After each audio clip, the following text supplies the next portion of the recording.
नमस्कार प्यारे विद्यार्थियों, कक्षा 4 और 5 की गणित की कार्यपुस्तिका में आज हम इस वीडियो में हल करने वाले हैं कार्यपत्रक नंबर 101। दैनिक जीवन में भार से संबंधित समस्याओं को हल करने में गणितीय संक्रियाओं का उपयोग, यानी वजन से संबंधित जो आपके सवाल आते हैं उनको हल करना यहाँ पर सीखेंगे। बिल्कुल सरल रहेगा सीखना, अच्छे से मैं आपको समझाऊंगा। अभी तक यदि आपने चैनल को सब्सक्राइब नहीं किया है तो अनिल क्लासेज चैनल को जरूर सब्सक्राइब कर लें, क्योंकि यहाँ पर आपको इस तरह के कार्यपत्रक के अलावा भी कक्षा 5वीं और 8वीं की बोर्ड परीक्षा के मॉडल प्रश्न पत्र और साथ ही अन्य महत्वपूर्ण प्रश्न हैं वो भी यहाँ पर हल करवाए जाएंगे। तो चलिए शुरू करते हैं। मोहन ने दुकान से 23 किलो 500 ग्राम चावल, 12 किलो 500 ग्राम दाल खरीदी। बताइए मोहन ने कुल कितना सामान खरीदा। तो यहाँ पर क्या है, मोहन ने दुकान से 23 किलो 500 ग्राम चावल भी खरीदे हैं और दाल भी खरीदी। तो दोनों को क्या करना है, जोड़ना है। तो दोनों को यहाँ पर देखिए मैंने जोड़ रखा है। 23 किलो 500 ग्राम चावल, 12 किलो 500 ग्राम दाल, 500 और 500 कितना हो गया, 1000 ग्राम हो गया, और 12 और 23 35 किलो हो गए। अब 1000 ग्राम 1 किलो में होते हैं तो इसका भी 1 किलो बना लो, तो 36 किलोग्राम हो जाएगा टोटल। 35 किलो ये और 1000 ग्राम का 1 किलो, यानी टोटल हो गए 36 किलोग्राम सामान खरीदा। अगला है दूसरा, निधि ने सब्जी की दुकान से 2 किलो आलू, तो यहाँ देखिए 2 किलो आलू लिख दिया, 500 ग्राम टमाटर, तो 500 ग्राम टमाटर लिख दिया, 750 ग्राम हरी मिर्च, 750 ग्राम हरी मिर्च लिख दी, 1 किलो 500 ग्राम लौकी, 1 किलो 500 ग्राम लौकी लिख दी, 1 किलो टिंडे, 1 किलो टिंडे लिख दी।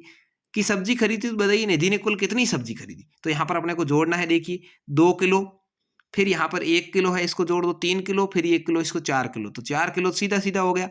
ऐसे आप जोड़ सकते हैं या इस तरह से आप रफ कॉपी में लिख करके भी जोड़ सकते हैं। उसके बाद में ये 500 ग्राम, ये 750 ग्राम 1250 और ये 500 1750, तो 1750 ग्राम हो गया। अब यहाँ पर इसके अंदर भी 1750 ग्राम है, तो 1000 का 1 किलो इसमें जुड़ जाएगा तो हो जाएंगे 5 किलो। 5 किलो 750 ग्राम आपका आंसर आ जाएगा। तो इस तरह से यहाँ मैंने कर रखा है, आप रफ कॉपी के अंदर इसको एक दूसरे के नीचे लेके भी जोड़ सकते हैं। अगला है देखिए, संजय ने दुकान से 10 किलोग्राम चीनी खरीदी। संजय ने क्या किया, दुकान से 10 किलोग्राम चीनी खरीदी, परंतु रास्ते में थैली की फट जाने से कुछ चीनी गिर गई। घर पर तोलने से पता चला कि अब उसके पास 6 किलो 350 ग्राम चीनी शेष है। बताइए चीनी कितनी कम हो गई। कम हुई है मतलब घटाएंगे, 10 किलो में से 6 किलो 350 ग्राम घटाना है। तो यहाँ पर देखिए इसके ग्राम है वो 00 है, तो अपन क्या करेंगे, यहाँ से 1 किलो उधार ले लेंगे तो 1000 ग्राम ये हो जाएंगे। ठीक है, यहाँ रह गए 9 किलो। 1000 में से 350, इन 0 में 0 घटा दिया, 10 में से 5 घटा 5, 9 में से 3 घटेगा 6, 650 ग्राम रह जाएगा। और यहाँ 9 में से 6 घटा 3 किलो, यानी 3 किलो 650 ग्राम चीनी थी वो कम हो गई, यानी रास्ते में गिर गई थी। तो यहाँ पर इस तरह से नहीं हो तो आप 1 किलो उधार ले सकते हैं। अगला है देखिए, राहुल ने 40 किलोग्राम टमाटर वह 10 किलोग्राम आलू खरीदी। उसमें से 3 किलो 500 ग्राम टमाटर सड़ गए। अब उसके पास कितने टमाटर है। तो यहाँ आलू से कोई लेना देना नहीं है, क्योंकि यहाँ पर केवल टमाटर का ही सवाल पूछा है। 40 किलोग्राम टमाटर, उसमें से 3 किलो 500 ग्राम टमाटर सड़ गए। अब कुल कितने टमाटर शेष रहे, कुल कितनी सब्जी रही पूछे तो आलू साथ में जुड़ता, लेकिन यहाँ पर आलू के बारे में कुछ नहीं पूछा है। तो अपन लिखेंगे 40 किलोग्राम टमाटर लिखेंगे, उसमें से 3 किलो 500 ग्राम को घटाएंगे।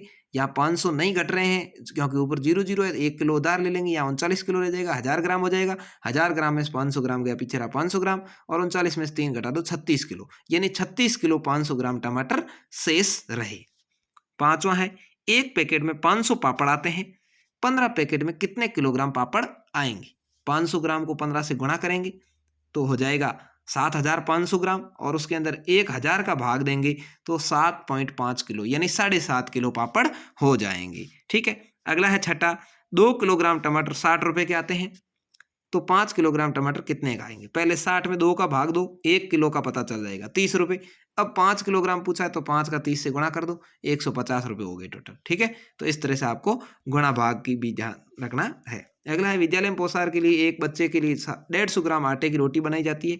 यदि किसी दिन 20 छात्र विद्यालय में उपस्थित हो तो पोषाहार बनाने हेतु कुल कितने आटे की आवश्यकता पड़ेगी। 150 ग्राम का 20 से गुणा करना है। एक छात्र का दे रखा है, 20 छात्र है तो 20 से गुणा कर देंगे। 150 ग्राम का 20 से गुणा किया तो हो गया 3000 ग्राम, इसके अंदर 1000 का भाग दिया तो हो गया 3 किलो। तो कितने आटे की आवश्यकता होगी, 3 किलो आटे की आवश्यकता होगी। इस तरह से आपको ये जो दैनिक जीवन में काम आने वाली भार यानी वजन से संबंधित जो सवाल थे अच्छे से समझ में आए होंगे।